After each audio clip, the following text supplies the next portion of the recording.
Hello. In this video, we will talk about the Fundamental Theorem of Calculus Part 2. However, some of the textbooks are calling this Part 1, but regardless what they call it, principle stays the same. Let's see what we have. Let's start with defining a function g of x as a definite integral from a to x f of t dt, meaning graphically that the g of x is the area under the function f from a to x. X is a variable from a to b, and we can say x varies from a to b. And respectively, g of x is like the area so far. If x is a fixed number, then this is definitely a definite integral, because g of x is the area, and we're just using the proper symbol of definite integral, which represents the area under the curve, under the integrand from a to x. Okay, that's we know what this means. And now, before we start looking at this equation, and we will start to expand this and prove that, which will be the Fundamental Theorem of Calculus, Part 2. Let's actually do the exercise just to double check if we understand this notation. That means if f is a function whose graph is shown, and we have to find the, and actually probably this was, and g of x is defined as a definite integral from 0 to x f of t dt. G of x is defined as an area from 0 up to x. G of x up to x. And now we have to find the values of g at 0, g at 1, 2, and 3. Okay, that means let's see what we can see. We may start with 0. That means actually from 0 to 0, because this will be g of x is defined from 0 to x. Now my x is 0. Since we're not moving actually along the x-axis, this is 0 because it's just a point. Now, if we have to find g at 1, we will go and investigate the area from 0 up to 1. G at 1 is from the integral from 0 to 1, f of t dt. And we may easily check that this is nice straight lines, triangle. The area of the triangle is 1/2 base times height, 1/2 times 1 times 2, it is 1. Okay, that means this triangle is 1, okay? And then I have this, and now we can keep going. GF2 will be the area from 0 up to 2. We basically have to add that rectangle, which the area is 2. 1 plus 2 is 3. As we can see, this area is 1. Adding this one is 2. Okay, and now we have one more, g at 3. We may see we have a little bit challenge, but not much, because that side is curved. But we still like approximating, that we can see that area from 2 to 3, it's definitely a little bit more than that triangle, because this triangle will look like this. As we have that part, we have to add it. 0.1, 0.2, 0.3, whichever you decided will be good. I think I did put 0.3. This is 1, this area is 2 because it's the rectangle, and this one is 1.3, 1.2. Everything will go well, right? That's we definitely understand what g of x is, the area up to x, from any initial point, any lower limit of integration, but the fixed number. Okay, that's me. Now let's look at this. We have function f of t, and then I have the point x, which this will be f of x plus 8, because we're moving h. And then this, I will not actually write the value, but we can see. Yes, we can see what we have. That's what we have. We definitely divided the interval from a to b, but some like stripes and we create that rectangle.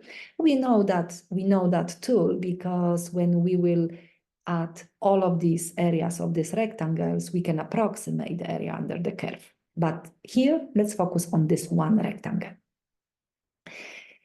Okay, that means first of all, if I look at the entire rectangle, the area of this rectangle, it's base times height, and the entire rectangle, even with this little part which is sticking out.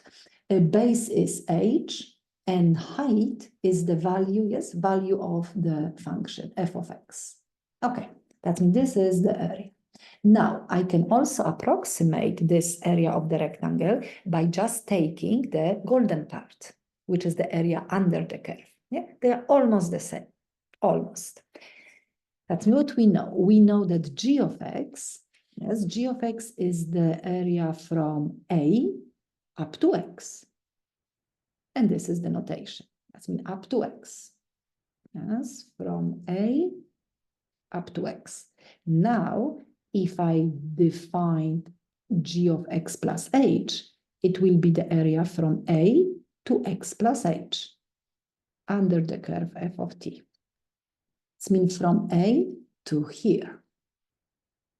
Okay? Now, when we imagine that if I will take that blue region, entire blue, and subtract the red, we will get the area of the golden part. It means this is this. Blue minus red is just the area under the curve from x to x plus h, meaning that golden area. We understand this. Now, I also have this. Base times height, the area of the rectangle, which is almost, almost the same like this. Because we know that. Now, if I will make this comparison, this is the golden part, this is the entire rectangle. We may say it's almost the same. Let me rearrange a little bit this. I will divide by h, both sides of this equation. And now looking at this, I would like to change this approximation to the equal sign. That means these two, the rectangle and the golden part, they will be almost the same if that h, the base of that stripe, that rectangle, it's as small as possible. Okay? Meaning that is almost 0. Because we know that we will divide this interval from A to B by infinitely many stripes, infinitely many times. That means this will be teeny tiny. Now, mathematically, we can say that h is approaching 0. And we have a limit notation. H approaches 0, then this left-hand side equals to the right-hand side. I also have to keep this notation on this side. Yeah, that means I did add this notation. Now they are the same. Looking at this, we definitely recognize that the left-hand side is the definition of the derivative. Yes, limit as h goes to 0, g of x plus h minus g of x over h. We remember from the first part, differential calculus. This is definition of the derivative. Yeah. Function g, of course, the derivative of the function g, and limit of as h goes to 0 of f of x, since theoretically f of x is a constant with respect to this limit because no h is placed, is just f of x. Limit of the constant is constant. That means now we see Fundamental Theorem of Calculus part 1. If I have to write this, if g of x is defined from, let's say, from 0 or from any number, actually we have a, yes, from a to x, f of t dt, then we can see what we got. Then derivative, yes, derivative of g of x is just f of x. Okay, derivative is just f of x. Yeah, we will investigate this, but this basically what this part of the Fundamental Theorem of Calculus is telling us. That means if we would like to differentiate the integral, we don't have to do anything. It's just that integrand but the upper limit will depend on x, because x is the variable. Okay, let's look at this. Yeah?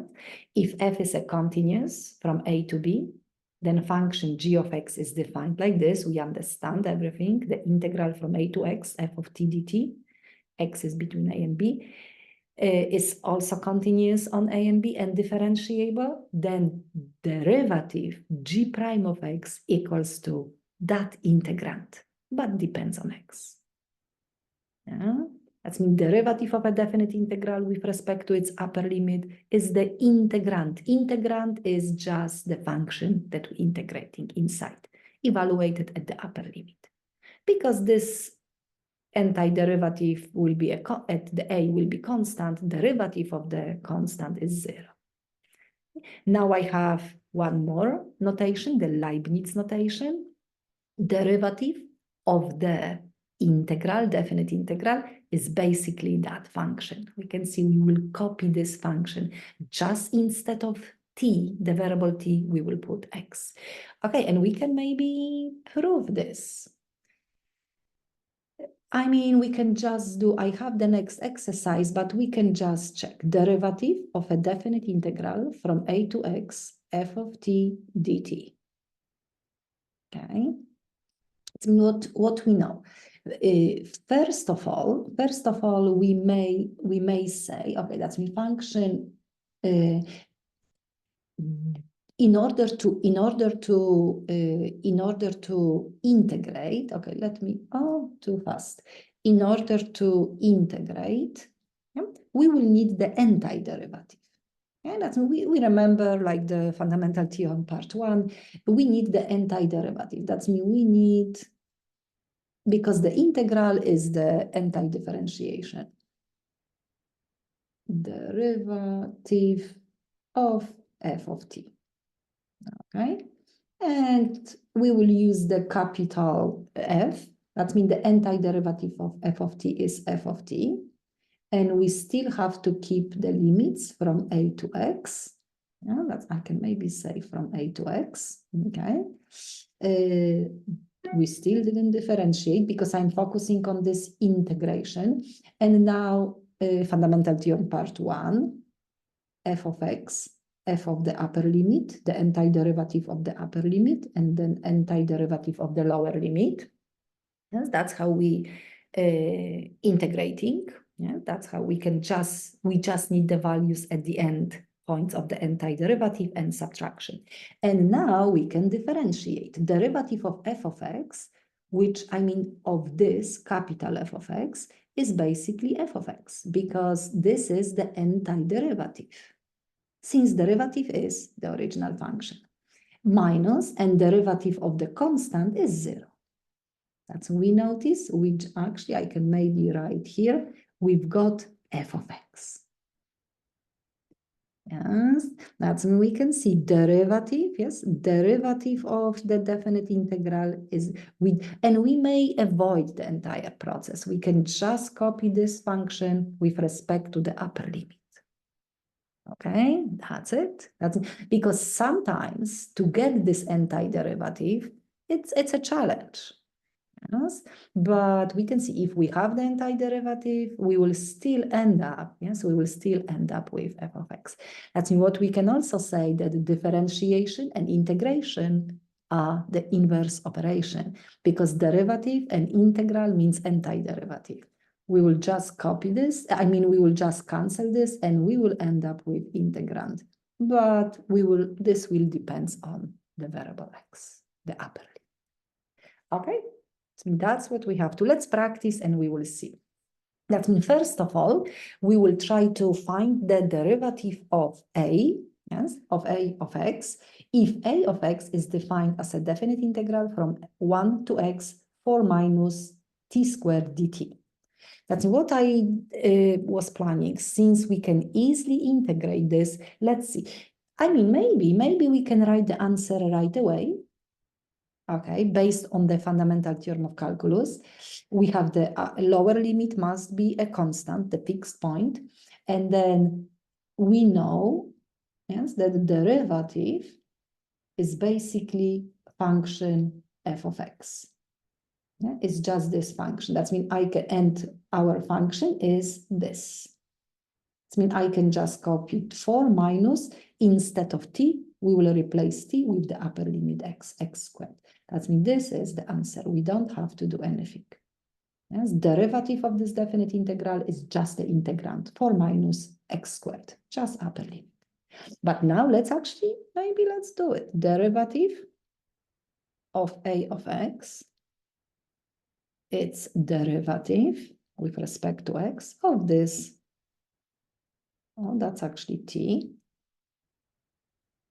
Oh, too much. 4 minus t squared dt. Okay, and then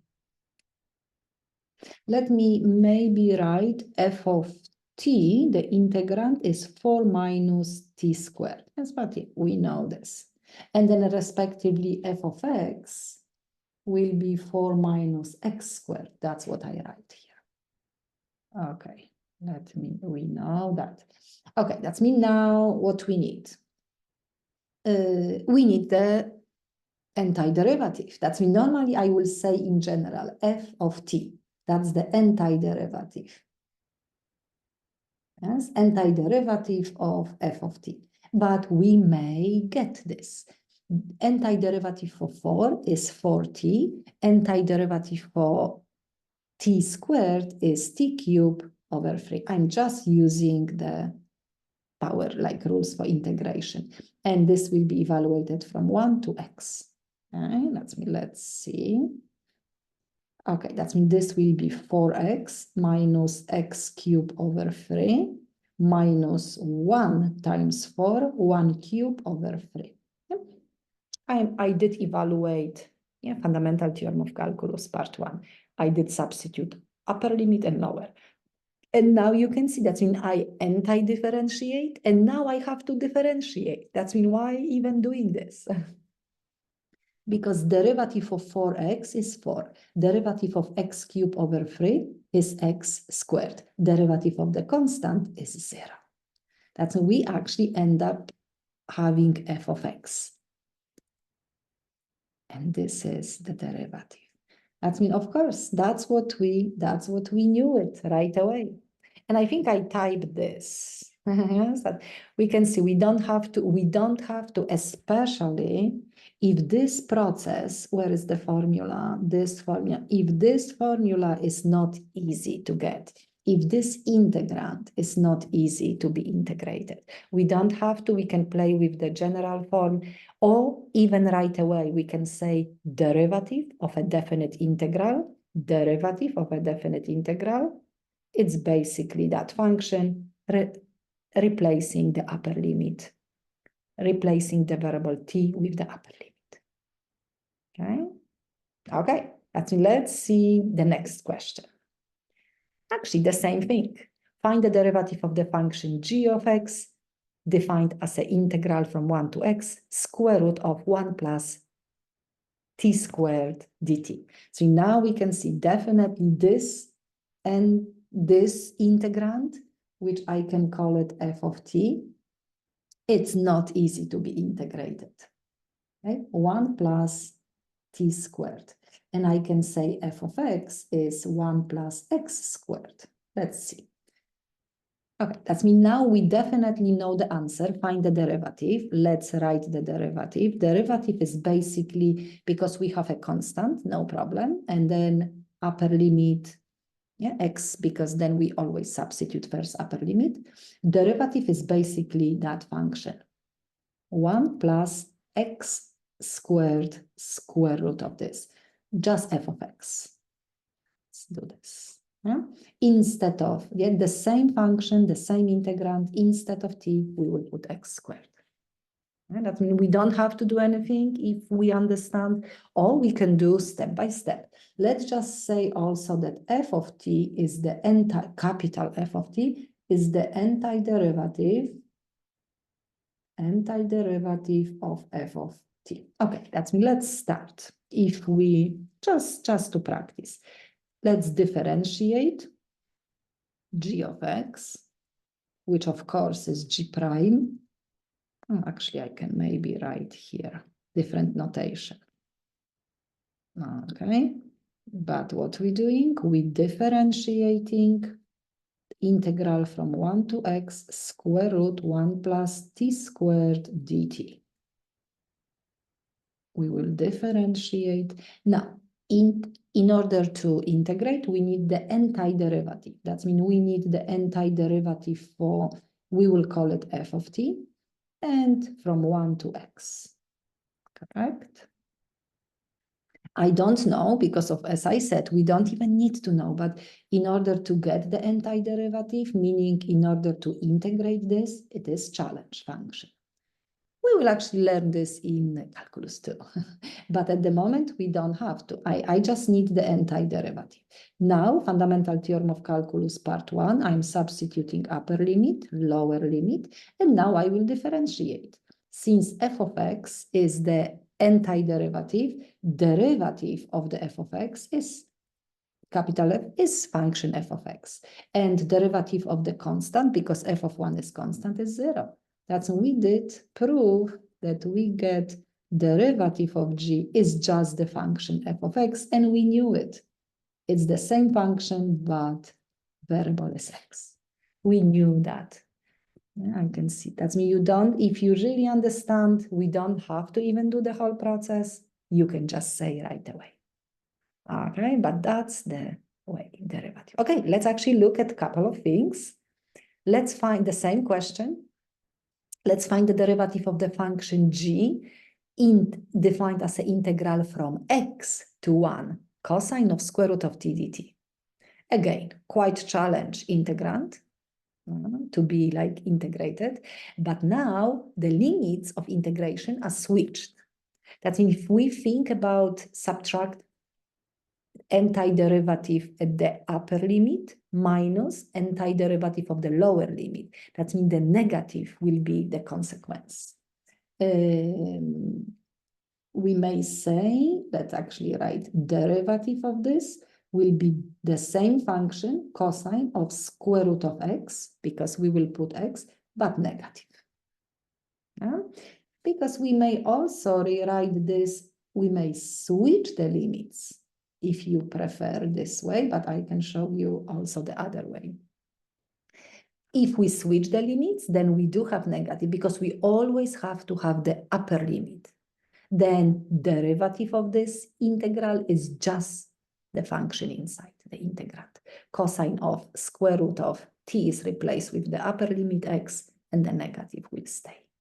Because we switch the limits, that's another property. But let's do the longer way. Of course, saying, let me put f of t is cosine of square root of t, f of x is cosine of square root of x, and capital f of t is the antiderivative. Antiderivative of f of t. Yes? Then the derivative of f of t, capital F of t, is the small f of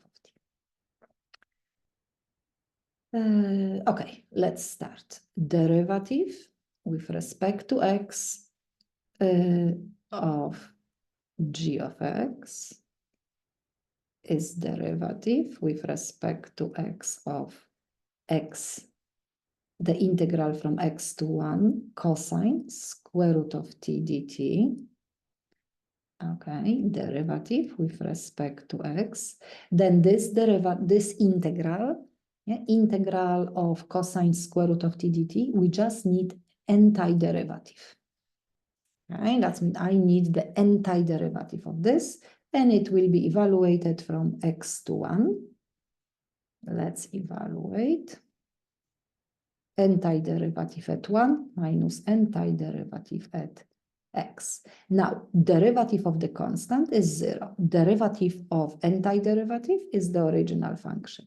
This means, again, we have negative f of x, and f of x is cosine of square root of x. This means this is the derivative. We can nicely see this.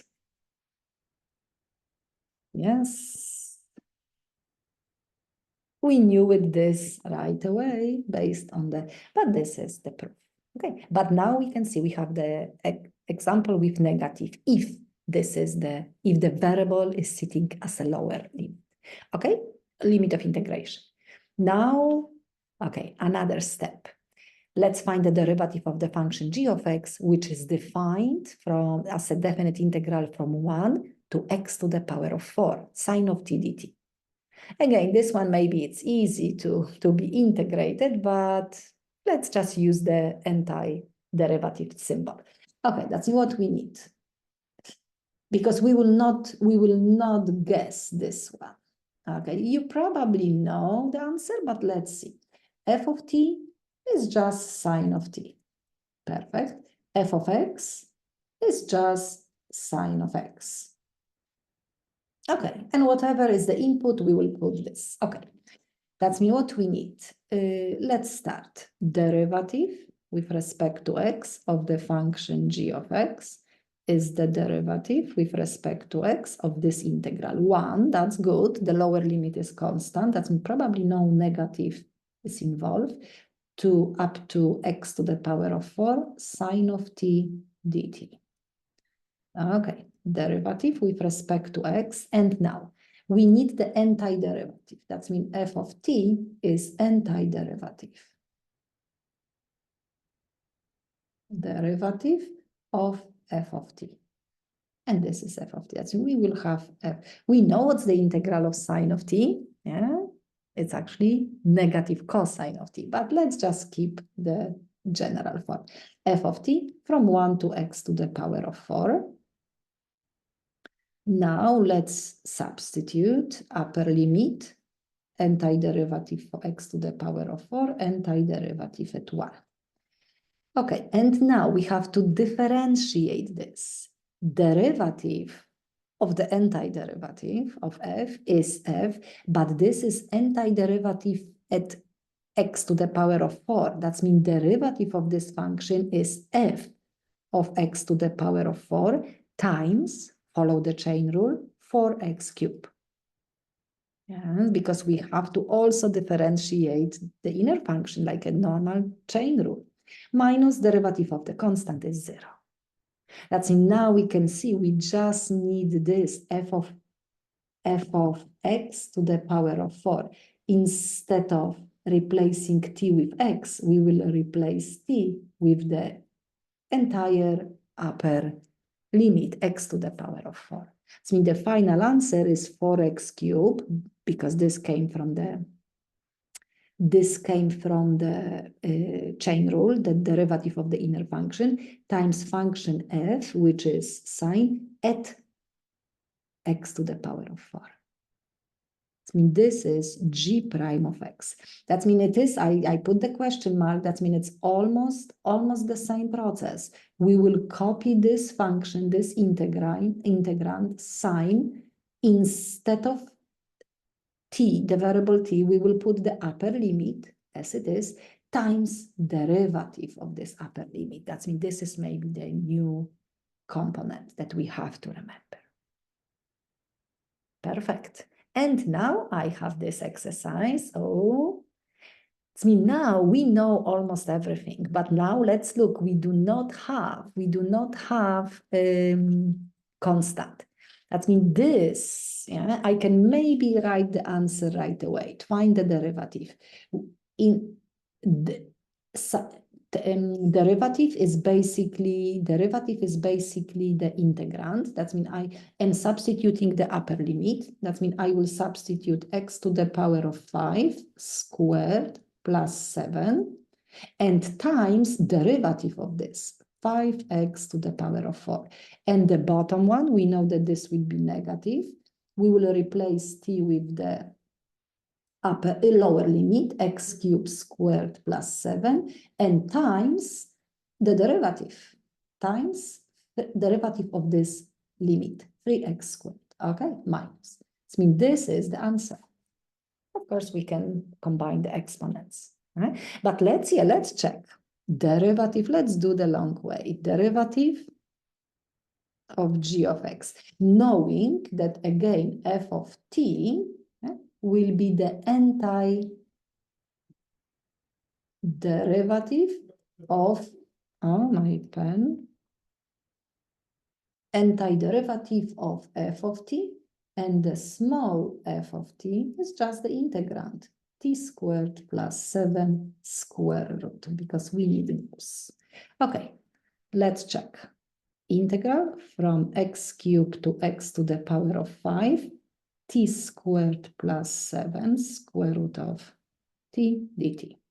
Okay, derivative with respect to it. But we need antiderivative, and this is antiderivative, x cubed to x to the power of 5. Yes, because in order to integrate, we have to find the antiderivative. Again, to find this explicitly will be a challenge. At the moment, that means I'm just using the general formula. And now let's evaluate. Let's substitute the value of the antiderivative of the upper limit minus antiderivative of the lower limit. And now let's differentiate. Derivative of capital F is a small f, keeping the inner function, times derivative of this inner function. Yeah, that's the chain rule. Now, and we can see that minus for the lower limit. Derivative of the capital F is a small f of the same input times derivative of that input. Okay, and that's it. And I can maybe write nicely, putting 5x to the power of 4, and function f of x to the power of 5, we will copy the same function, but instead of t, we will put x to the power of 5, which will be x to the power of 10, because 5 squared minus 3x squared, and now instead of t squared, we will put x cubed. X cubed squared is 6 plus 7. This is the final answer. That's what we can see. We may do it right away, yes, or you can use the long way. But this is the fundamental theorem of calculus, part 1. The derivative of function g is just the integrand, if function g is defined as a definite integral. But please, yeah, be careful with these negatives. Always the lower limit needs the negative because we subtract it. Okay, and now let's look at this nice exam type question. Find the derivative g prime of x of the function g of x, which is defined as an integral from pi to square root of x cosine of t over t dt. That means let's do the fast way. Derivative, it's basically this function. Yes, I can maybe write f of t is cosine of t dt, but we need f of x. Cosine of x over x, and however, we will need a value of this function f of t of the upper limit. We may notice nothing will be negative because pi is the lower limit constant and the variable is sitting in the upper limit. Okay, that means we will say cosine of t is replaced with the upper limit, t is replaced with the upper limit, times derivative of this upper limit. That means I have to differentiate square root of x. Let me copy this. That means we have this function, but I even need square root of x, the upper limit. And that means derivative one more time is this function with replacing t, the variable t with the upper limit. And we have cosine of root x over x, and derivative of square root of x is 1 over 2 square root of x. When we multiply numerators and denominators, root x times root x is x. I mean, this is the final answer, and I believe is this. Yeah, this one is not, I mean, none of them are good, of course, but D missed the derivative, yeah, the chain rule. The chain rule is missing. That's not exactly the final answer. We can see we still have to multiply by the derivative of the upper limit. Follow the chain rule. Okay, that's all of my exercise. I just have the nice summary. That means this, which I use a lot, antiderivative of the upper limit minus the antiderivative of the lower limit. That's how we evaluating the definite integral. And today, the part 2, we learn g of x as a definite integral, then derivative of g is just f of x. And we can say in general that fundamental theorem of calculus is unquestionably the most important theorem in calculus. Indeed, it ranks as one of the great accomplishments of the human mind. I really, really agree with this. And yes, before it was discovered from the time of Eudoxus and Archimedes to that of Galileo and Fermat, problems of finding areas, volumes, the length of the curve, they were so difficult. They were so difficult that only genius could really meet that challenge. Because now we're just using this. Now, of course, we are armed with the systematic method that Newton and Leibniz fashioned out of this theorem. We will see in the next chapters like we can see the challenging problem, we may solve it. They are accessible to all of us because we know this theorem. That means this is really important, even if it doesn't look like, please really, maybe you can redo the problems, maybe you can rewatch the part 1. It's fun. Okay, I hope you will enjoy the fundamental theorem of calculus. Thank you.